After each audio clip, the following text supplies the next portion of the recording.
Welcome back to another module of the lesson Joan of Arc of Standard 10th English, written by George Bernard Shaw.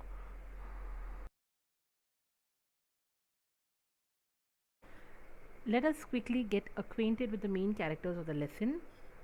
Joan of Arc, Robert de Baudricourt, a military officer, the officer below him, a French steward, and Bertrand de Poligny, a French guard. To know more about these characters, go back and see the video of the previous lesson, Joan of Arc, Module 1.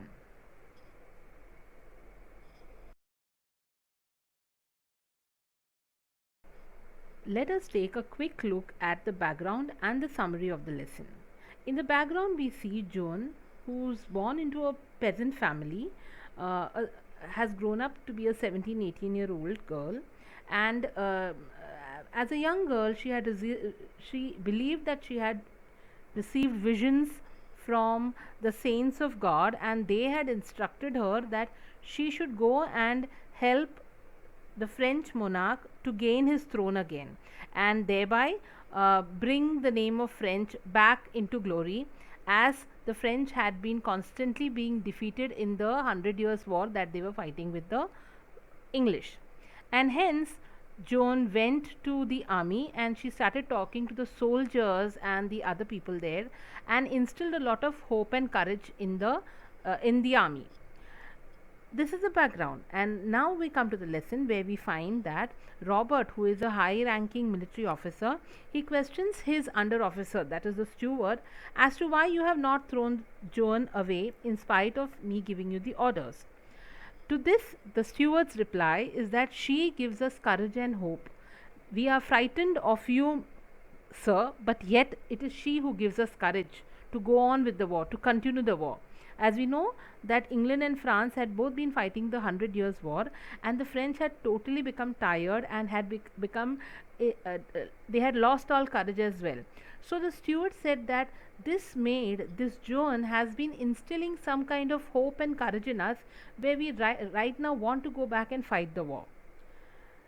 To this, Robert decides that he would like to meet this maid, Joan, who has done this with the soldiers with whom he had never been able to do. He had never been able to instill that kind of courage in them, but now he sees a changed attitude in his steward, and he believes that the soldiers have also changed their attitude.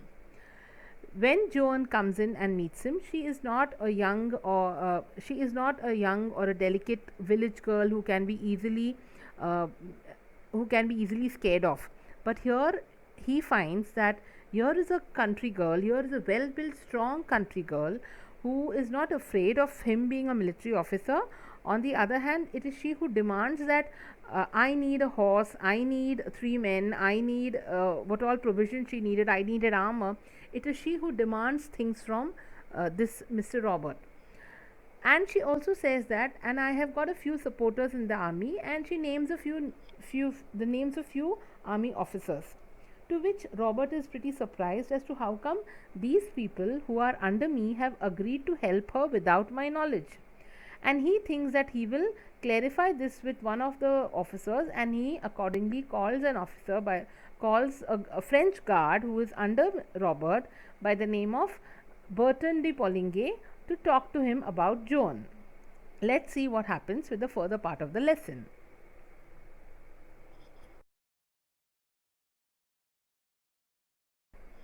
Let's start with this part of the lesson.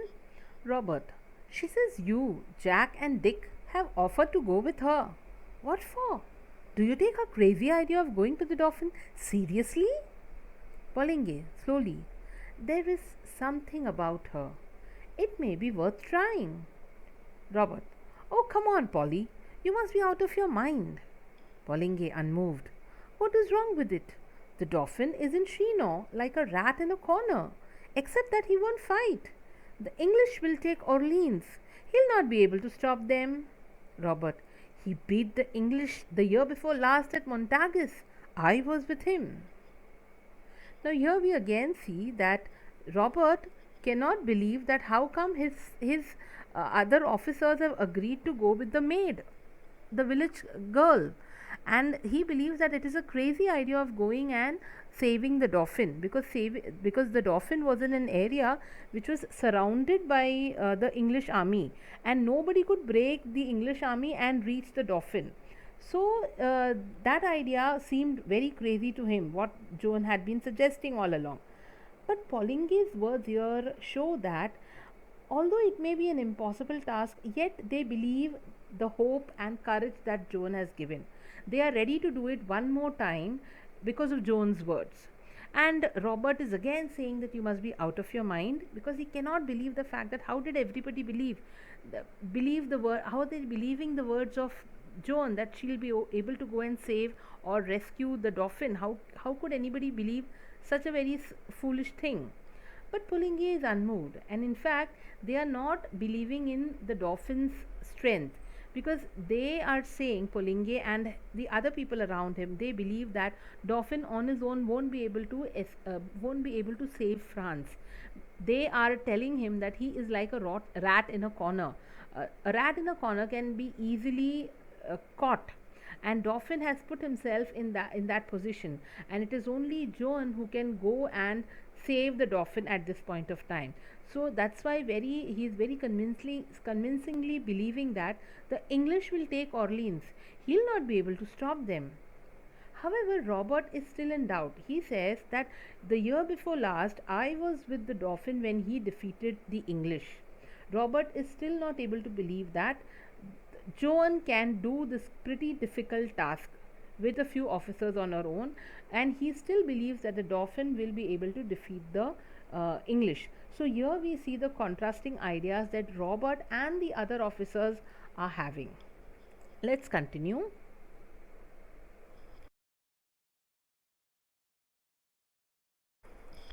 Polingue. But his men are cowed, and now he can't work miracles. And I tell you that nothing can save our side now but a miracle. Robert.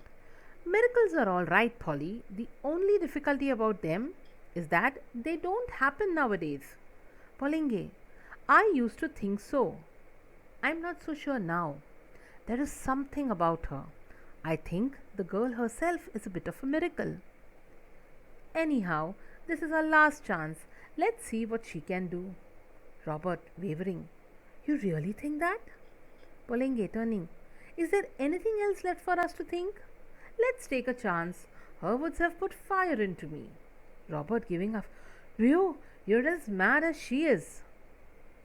Now let's look at the conversation taking a different turn now. Polenge says that although the Dauphin may have been able to fight and win a small battle 2 years back, a year before, but now he is not in such a state. He is cowed, meaning he is not having the upper hand in the war, and now he can't work miracles. And Polingue believes that nothing short of a miracle can happen on the benefit of France now, and he believes Joan to be that miracle. Whereas Robert, he says that miracles are all right, but they don't happen nowadays. He doesn't believe in anybody able to make that change, or make a miracle, make something to happen miraculously. Polingue says, even I used to think so, but now after having met the maid, after having met Joan, I think the girl herself is a bit of a miracle. And then anyhow, he says this is our last chance. We've already fought the war since so long, and this is the only last bit of chance that is left for us. Let's support her and see what she can do. And now we find Robert, who are still now grim and grave and serious, is now wavering. Here, wavering means he is now hesitating. He is not so sure about his earlier statements that the girl may not be able to do anything, because he sees all the other people around him put so much of trust, put so much of hope and trust in that girl, in the maid. So he is saying, you really think that that girl can make miracles? Really think that that girl is a miracle? Pulling it, turning. Is there anything else left for us to think? Let's take a chance. Her words have put fire into me. So here we find that Pulingi is still trying to convince him that yes, maybe she is the only miracle we have left, and there is nothing left for us. So let's take that chance. And since her words have put at least the fire into me, All the entire French army had been tired since fighting the war, and they had left. And since their king, the Dauphin, was also not being very courageous and fighting, these people had totally become a lost cause. They were not ready to fight, give a proper fight to the English army, which is why they were losing their territory, small territories, bit by bit. But here we find that Polinge says that, but her words have put the fire into me. I am again ready to come and fight back with the English. And to this, Robert could say nothing but that he was as mad as her. That as Joan believed that she could go and save the army, similarly, you are also mad to believe that, because it is an impossible task. He thinks that the French cause is already lost. There is nothing left for the French to do now. France is already lost. But here we find that Poligny and the other officers trust on Joan that she can be the miracle, she can make the miracle happen. Let's see what happens next.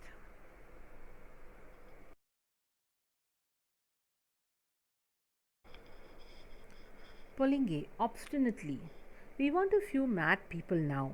See where the same ones have landed us. Robert, I feel like a fool. Still, if you feel sure. Poligny, I feel sure enough to take her to Chinon unless you stop me. Robert, do you think I ought to have another talk with her? Poligny, going to the window.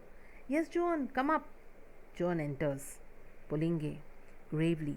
Be seated, Joan. Robert, what is your name? Joan, they always called me Jenny in Lorraine. Here in France, I'm Joan. The soldiers call me the maid. Robert, how old are you? Now, over here, the previous dialogue was where Robert told Poligny that he was as mad as Joan was, and right now we see that dialogue continuing, and Poligny says that right now what France needs is a few mad people, because the same ones have landed as them in a place where nothing is going in favor of the French army. So he believes that yes, we need a little bit of madness now. We need that kind of few mad people who will bring a change in the army now. To which Robert is still not sure, but he is now believing that maybe the others, what they are saying, because of the pressure what others are believing, he is ready to accept that change. And he says that I feel like a fool because I cannot see that what you are able to see. And Poligny is so convinced that he says, I am ready to take her to Chinon. Chinon was a place where the French royalty, the king's family was staying. And he says, I am ready to take her to Chinon unless you stop me. And to which now Robert has started to think that maybe I should talk to Joan and find out a little bit more about her, since everybody else is placing so much of trust on her. So accordingly, Poligny goes to the window, and without even saying Joan, come up, he says, yes, Joan. See, the yes tells us that Joan had been expectantly waiting, and maybe she and Poligny had earlier spoken that I will be calling you, that time you be ready. Because here you find that he is beginning the conversation with yes, Joan. Maybe she is gesturing from down. Should I come up? Because he says yes first. He is not directly calling Joan, come up. He says yes. It's almost as if Joan is asking him from down, should I come up? So he says, yes, Joan, come up. And Joan enters, and Poligny is in no way jokes. He is not in a jovial manner speaking, or he is not humorously speaking to her. In fact, he is not even showing any kind of favor. He says very gravely and seriously, be seated. And then Robert, who now wants to find out more about the maid, more about what kind of a girl she is, from where has she come, starts talking to her and inquiring about her name and how old she is. So Joan answers that in Lorraine, which is another district, which another part in France, they used to call me Jenny, whereas here in France they have started calling me Joan, or the soldiers also call me as the maid. And she looks quite young. So he asks, how old are you? Let's see what happens in the next part.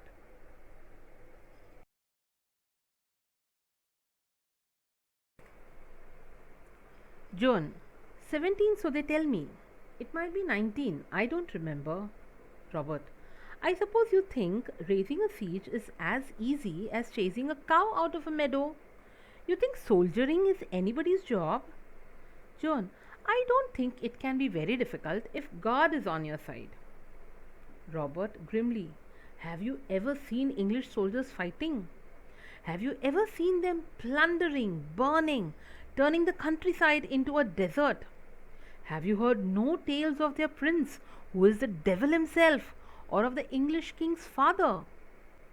John, you do not understand, Squire. Our soldiers are always beaten because they are fighting only to save their skins, and the shortest way to save your skin is to run away. But I will teach them all to fight for France.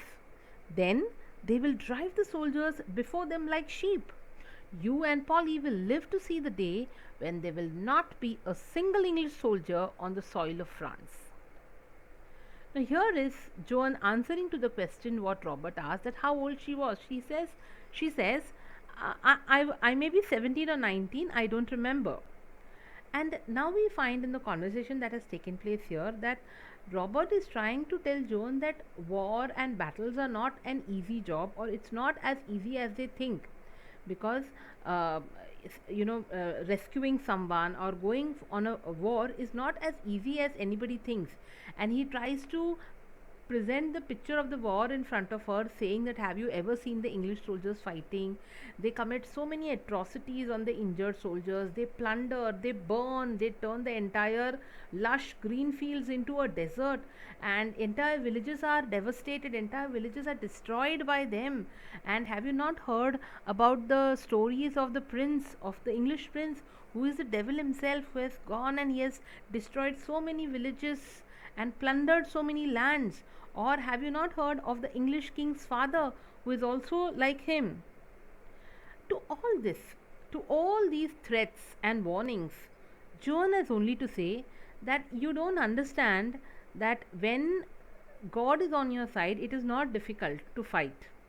And she says that our soldiers still now have been fighting because they are trying to save their own life. To save their skin means to save their own life.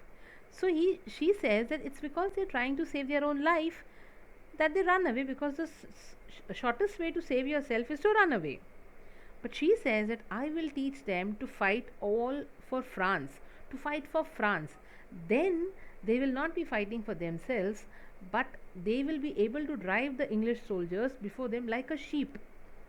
And she further goes on to say that you and Polly, that is Bertrand de Poligny, will live to see the day when there won't be a single English soldier on the soil of France. Here we find the same words that she uses to instill that courage, to instill that hope in the hearts of the soldiers. She is using that same kind of talk to even the highest military officer there. So she has made up her mind that she is there only to boost the people, only to give them courage, only to give them hope, and only to make them ready to fight the war. She is not going to take no for an answer from anyone. She is going, because she believes that it is God who has instructed her to fight the war. So God is on your side, and if God is on your side, then nothing can stand against you. Nothing can stop you from winning. And if God has told her to go and fight the war and win the war for France, then nothing can stand in her path. She believes that totally. And here you find that she is trying to give that same courage to even Robert, who seems like he himself has lost the belief that France can win a war. But here Joan is trying to instill that courage even in Robert.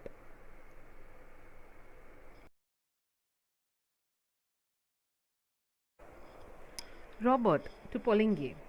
This may all be nonsense, Polly, but the troops might just be inspired by it, though nothing that we say seems to put any fire into them. Even the Dauphin might believe it, and if she can put some fight into him, she can put it into anybody. Robert turning to Joan. Now you, listen to me, and don't cut in before I have time to think. Your orders are that you are to go to Chinon under the escort of this gentleman and three of his friends. Joan, radiant, clasping her hands. Oh, thank you, Squire. Poligny. How is he? How is she to get into the royal presence? Robert. I don't know. How did she get into my presence? I will send her to Chinon, and she can say I sent her. Then let come what may. I can do no more. Joan. And the dress? I may have a soldier's dress, Squire. Now look at the conversation and the turn that it has taken. Robert cannot believe what Joan can do, but he sees the power that her talks can bring. And he still says that this may all be nonsense. But he says, but the troops seem to be inspired by this, and we are telling them to fight, but they are not getting that kind of energy to fight, and her talks have inspired them.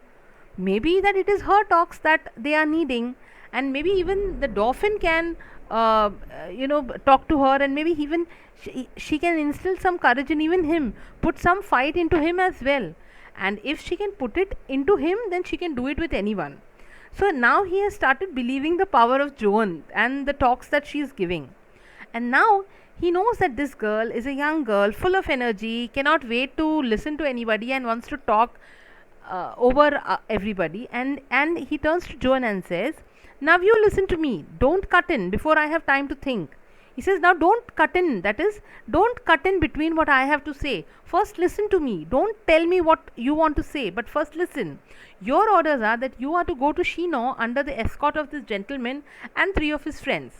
Now if you see, this is the exact same thing that Joan had been asking him. She had been asking him, you give me a horse, you give me an armor, and I will go with Polly and Jack. And she had been giving 2 3 people's names and saying that I need only these 3 4 people going with me to meet the Dauphin. And to this Robert was very surprised earlier initially, but now it is those same things that he is repeating as his orders, that you are to go to Chinon under the escort of this gentleman and 3 of his friends. So it is the same things that she desired that he is also ordering her to do. And you cannot imagine the happiness of Joan when she is radiantly clasping her hands. By radiant means shining, her face is shining with happiness, and she is clasping her hands. And she says, oh, thank you, Squire, because whatever she has asked has been approved, has been given. So Polingue has now a big question. They can take her up to the royal thrones, up to the door of the king.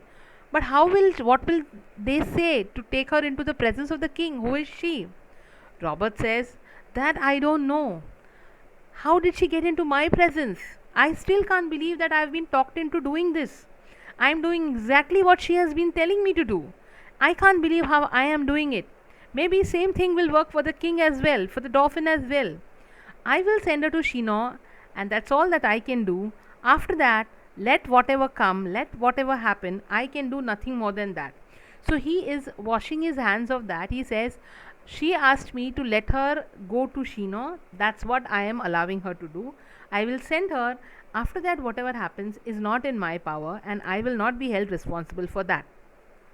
To which Joan asks a very, very practical question. How will I, dressed as a girl, dressed as a young maid, go there? And the dress, can I have a soldier's dress? Let's see what happens.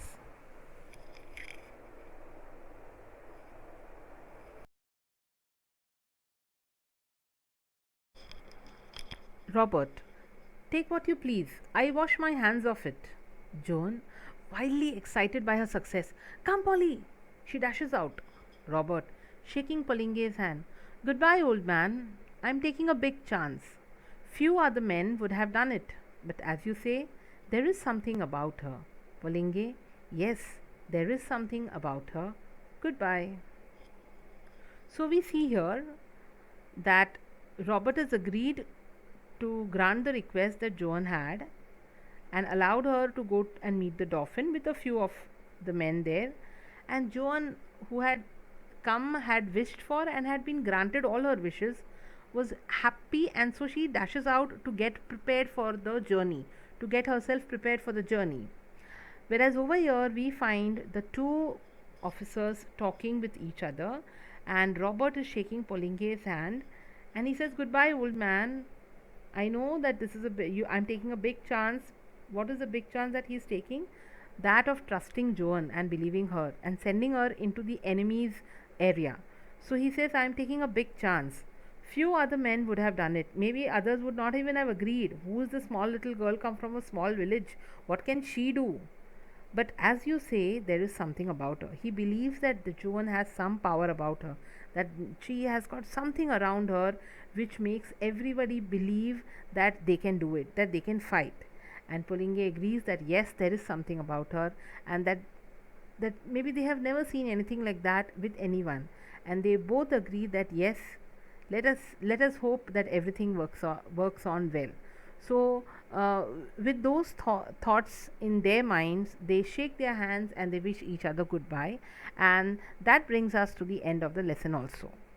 So in this lesson we have seen that a person may be small in age, a person may be small in stature, he could be belonging to anything, but if he believes in whatever he says, then he can make others believe in that as well.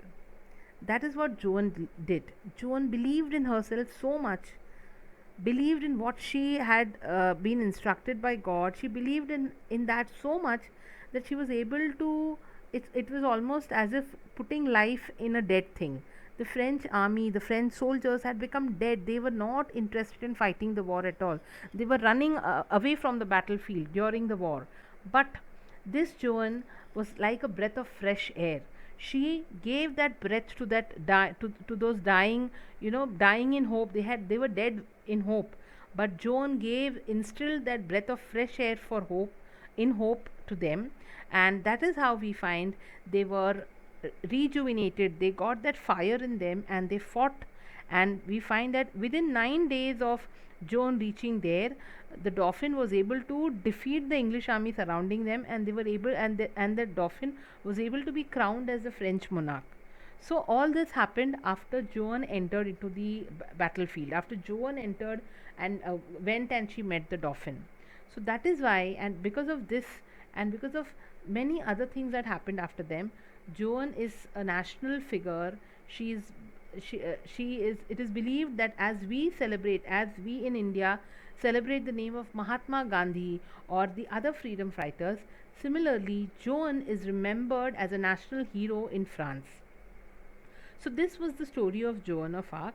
Children, if you want to know more about it, you can very well read the books on the internet, or you can go and find more about her, because her life is worth knowing. All right.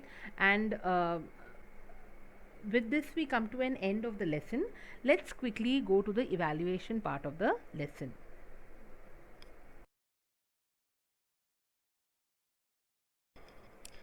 So let's begin the evaluation questions. The first one: was the Dauphin fit to be a prince and an heir? Now, how should an heir be? An heir to a throne be? Should he be someone who is afraid and hence he is gone and hiding into a corner? Or should he be ready for the battle any time? So, what is your opinion? What do you think, whether the Dauphin was fit to be the prince, the next king? What do you think? You have to write that here, whatever your opinion is. The next question: what was the squire's opinion about miracles? Now, by squire we mean Robert, the high ranking official. What was his opinion about miracles? Did he believe in them? Did he believe that they happen nowadays? So you have to read that part, and from there you can write this answer. What did Robert accuse Polingue of? Now you find that Robert accuses Polingue of something. So just read that part and you'll come to know what he is trying to tell, that Polingue is misleading, or maybe he is doing something wrong. So just read and you'll get that. What shows that Joan is a person of immense faith? So immense faith here means that Joan believes. She believes in God, or she believes. How do we know that? What words of Joan tell us that she is a person of immense faith? Immense means a lot of faith. Next question: why were the French soldiers always beaten? Joan, in her dialogue, has said the reason why the French soldiers were always beaten. So you can write that part here. What dress did Joan want? This is a very direct answer, children, because Joan herself asked for that dress from the squire, Robert. What made Robert finally agree to the plan? So we find at the end of all of it that Robert finally agreed to the plan, and he did as Joan has asked.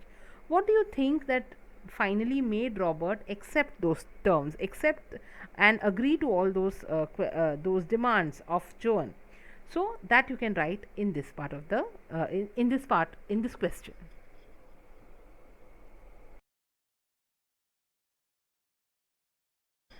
Let us look at a new concept called as a phrasal verb. When we add different prepositions to some action verb, it changes the meaning of the phrase thus formed. For example, call out, wherein call is the action verb and out is the adverb. So, call out means announce. Call at, now here at is a preposition. Call at means visit. Call for means summon. Call up means make a telephonic call. And call off means cancel. So, these verbs are called as phrasal verbs. A phrasal verb is a verb that is made up of a main verb together with an adverb or a preposition or both.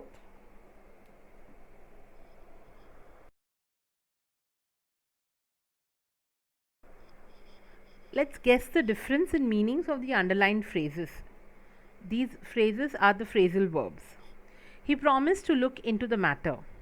Look into meaning investigate, to investigate. Second one, B. He asked me to look for his lost book. Look for means to search for something. I shall look forward to your arrival. Look forward means to await eagerly. I have done the difference in meanings of the first set of phrasal verbs. You can do that for the second set and the third set and write it down in your notebooks.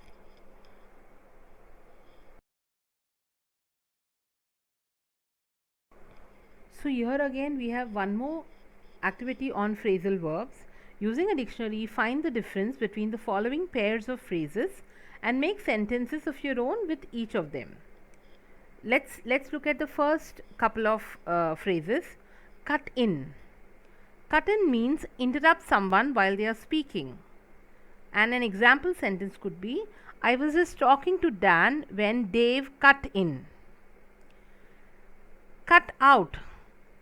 Another phrasal verb means remove or make something by separating it from something larger with a sharp implement. Example sentence, the doctor cut out his tonsils. Now you can do the same for the other pairs that are given and go ahead.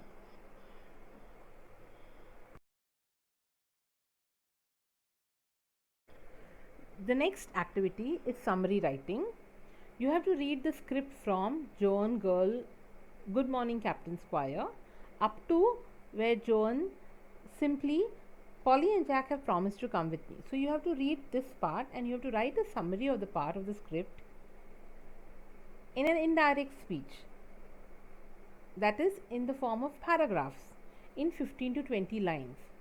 Just take care that you decrease the length of the passage, decrease the length, less than half it should be, almost one third, and you can now use proper sentences as you don't need to use it in direct speech, but it should be in indirect speech. So keep these points in mind and see that you cover up the main points definitely, and prepare a summary. All right. With this, we come to the end of this module. Please read the lesson thoroughly, children, and I hope you have understood the video. Happy learning.